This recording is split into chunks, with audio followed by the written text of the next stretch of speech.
All right, another big ruling for South Africa. Let's see how political parties reacted to today's Constitutional Court judgment.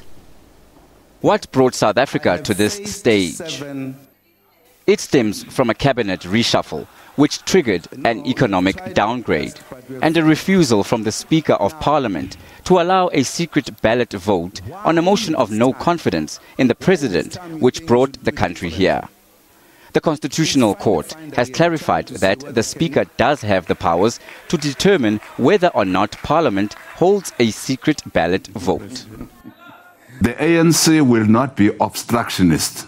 We will not go against the ethos that are embedded in the Constitutional Court ruling. Having said that, we also want to put it on record that the ANC caucus, whether the Rules Committee ends up with a secret ballot on the motion of no confidence or not, the ANC caucus will not vote to remove its president and its government. According to Section 102 of the Constitution, if a motion of no confidence against the president is passed in Parliament, the President and the entire cabinet will be forced to resign.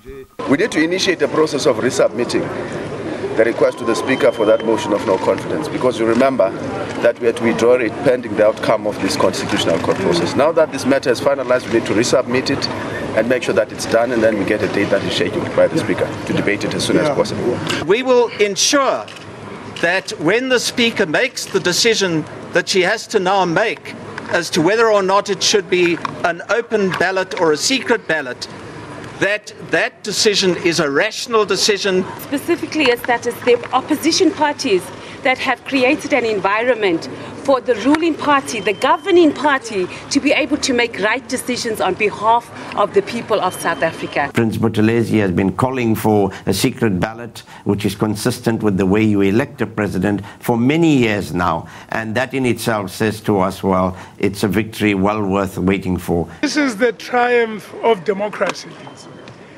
Ours is a new democracy. The constitutional clauses that the Constitutional Court dealt with today have not been interpreted before.